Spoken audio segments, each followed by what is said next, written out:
Selamat datang saudara-saudari. Hari ini kami mau bermula dengan surat Paulus kepada jemaah di Roma. Mari kita mendengar kata pengantarnya dahulu dan kita masuk dalam babak 1. Okey. Surat Paulus kepada jemaah di Roma ditulis untuk menyediakan jemaah di situ bagi lawatan Paulus. Paulus bercadang untuk bekerja antara orang Kristian di situ untuk sementara waktu. Kemudian dengan pertolongan mereka, dia berharap untuk meneruskan perjalanan ke Sepanyol. Dalam suratnya, Paulus menjelaskan makna kepercayaan kepada Yesus dan petunjuk yang praktis bagi kehidupan orang Kristian.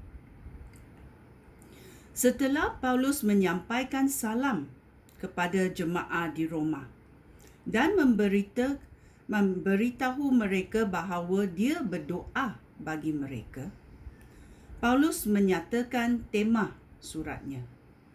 Berita baik itu menunjukkan cara bagaimana hubungan manusia dengan Allah menjadi baik semula, iaitu melalui kepercayaan kepada Allah dari mula sehingga akhir. Kemudian, Paulus menghuraikan tema itu. Semua orang, baik Yahudi maupun bukan Yahudi, perlu berbaik semula dengan Allah, kerana mereka semua dalam kekuasaan dosa. Hubungan manusia dengan Allah menjadi baik apabila mereka percaya kepada Yesus Kristus. Kemudian Paulus menjelaskan hidup baru yang dialami orang Kristian kerana hidup bersatu dengan Kristus. Hidup baru itu hasil daripada hubungan baru dengan Allah. Orang yang percaya kepada Yesus hidup damai dengan Allah. Mereka dibebaskan oleh Roh Allah daripada kuasa dosa dan maut. Dalam pasal 5 ke 8, Paulus juga menjelaskan matlamat Taurat Allah dan kuasa Roh Allah dalam kehidupan orang yang percaya kepada Yesus. Kemudian, Paulus menjelaskan hubungan antara orang Yahudi dan bukan Yahudi dalam rancangan Allah untuk umat manusia. Paulus menyimpulkan bahawa penolakan orang Yahudi terhadap Yesus adalah sebahagian daripada rancangan Allah. Hal itu berlaku supaya umat manusia boleh menerima rahmat Allah melalui Yesus Kristus. Paulus yakin bahawa orang Yahudi tidak akan selamanya menolak Yesus. Akhirnya, Paulus menulis tentang cara hidup orang Kristian, terutama sekali dalam hal menunjukkan kasih kepada orang lain.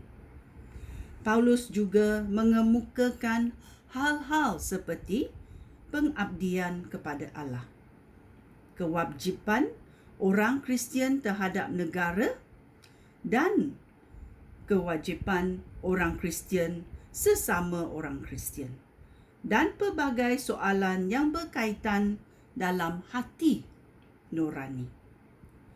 Paulus mengakhiri suratnya dengan pesanan pribadi dan pujian kepada Allah. Amen.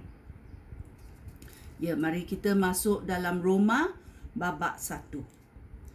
Surat ini daripada Paulus, hamba Kristus Yesus, dan rasul yang dipilih serta dipanggil oleh Allah untuk mengisytiharkan berita baik daripada Allah.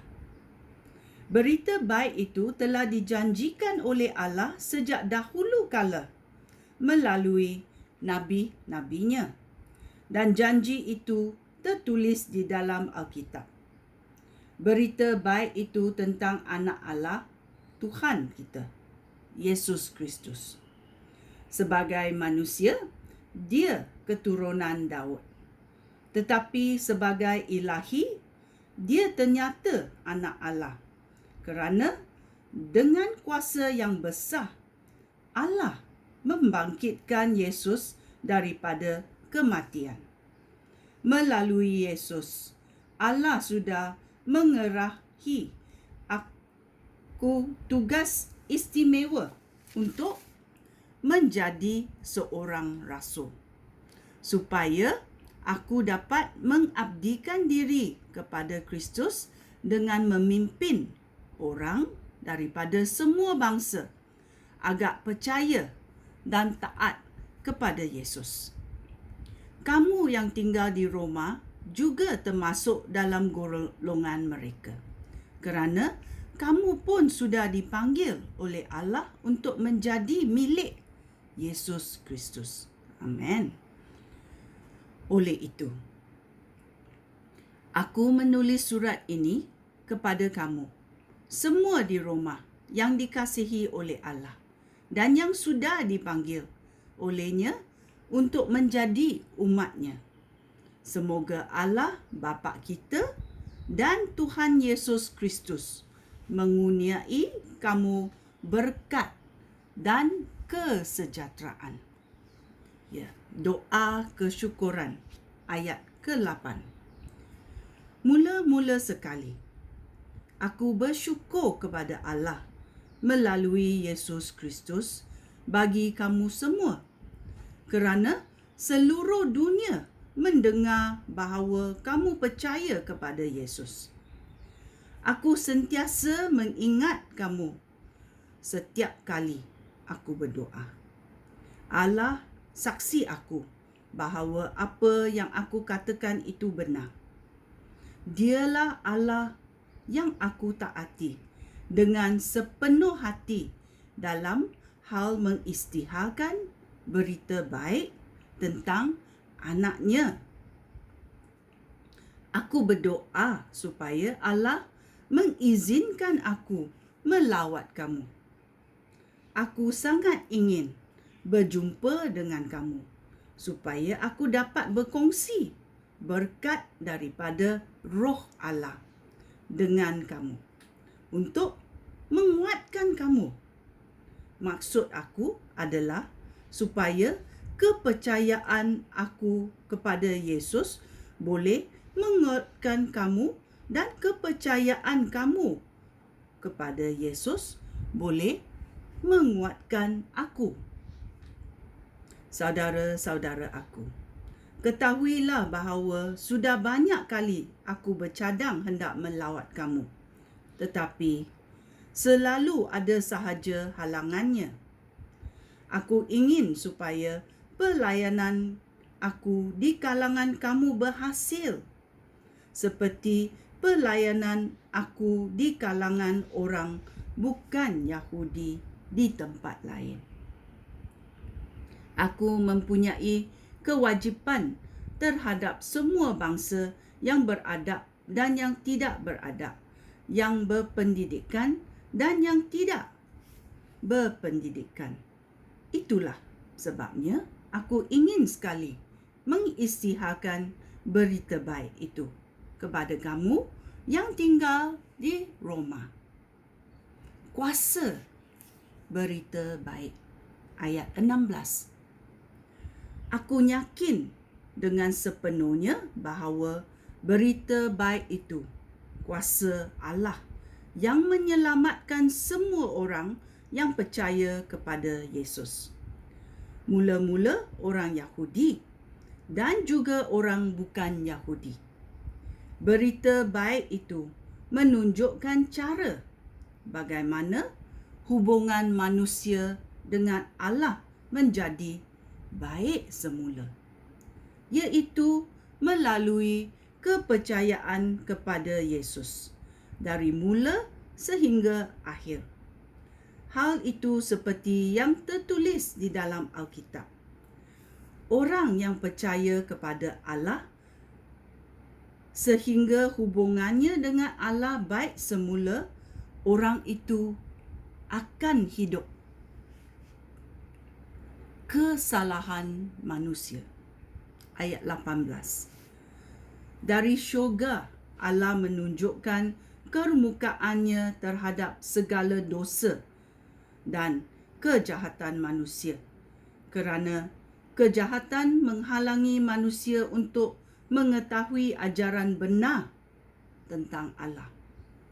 Allah menghukum manusia kerana apa yang dapat diketahui orang tentang Allah sudah jelas. Oleh sebab Allah sendiri sudah mengatakannya. Sejak Allah menciptakan dunia, sifat-sifat Allah yang tidak kelihatan, baik kuasanya yang kekal maupun keadaannya sebagai Allah, dapat difahami oleh manusia melalui segala yang diciptanya. Oleh itu, manusia sama sekali tidak mempunyai dalih untuk membela diri. Mereka mengenal Allah, tetapi mereka tidak menghormati Dia sebagai Allah. Mereka tidak bersyukur kepadanya. Sebaliknya, mereka memikirkan perkara yang bukan-bukan dan fikiran mereka dipenuhi kegelapan. Mereka mengaku bijak padahal mereka bodoh. Mereka tidak menyembah Allah yang abadi, melainkan menyembah patung yang dibuat menurut rupa manusia yang fana, ataupun burung, atau binatang berkaki empat, ataupun binatang yang menjala. Itulah sebabnya Allah membiarkan mereka dikuasai oleh keinginan hati untuk melakukan perkara yang hina dan keji. Mereka melakukan hal yang memalukan terhadap satu sama lain. Mereka menukar ajaran benar daripada Allah dengan dusta.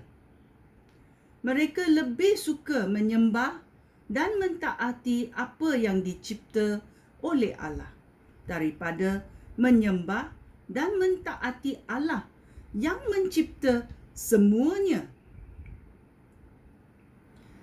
Dialah yang harus dipuji selama-lamanya. Amin. Kerana manusia berbuat demikian, Allah menyerahkan mereka kepada hawa nafsu yang keji. Wanita melakukan hubungan jenis dengan sesama wanita, dan hal itu tidak sepatutnya dilakukan. Begitu juga halnya dengan lelaki. Mereka tidak lagi melakukan hubungan jenis dengan wanita, melainkan berahi terhadap sesama lelaki, iaitu adalah lesbian dan gay. Lelaki melakukan hubungan sejenis dengan sesama lelaki, dan hal itu memalukan. Oleh itu, mereka menerima hukuman yang setimpal dengan dosa mereka. Ayat 28. Kerana manusia tidak mahu mengakui Allah, Allah membiarkan fikiran mereka menjadi rosak, sehingga mereka melakukan hal-hal yang tidak senonoh.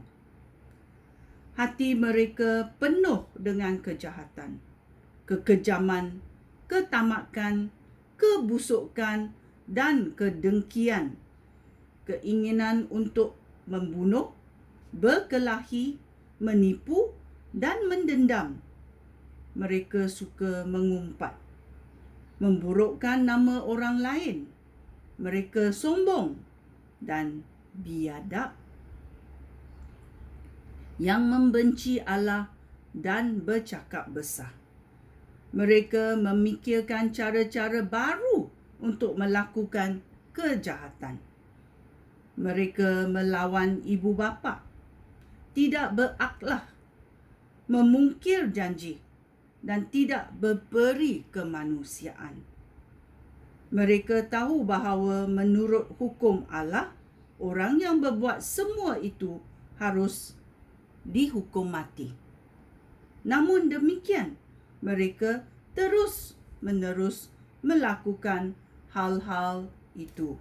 Bahkan mereka menyetujui orang lain yang berbuat demikian. Ya, ini adalah kesalahan manusia dan fikiran mereka menjadi rosak dan mereka tidak takut akan Allah. Ini adalah Roma babak 1. Sekian, terima kasih. Shalom.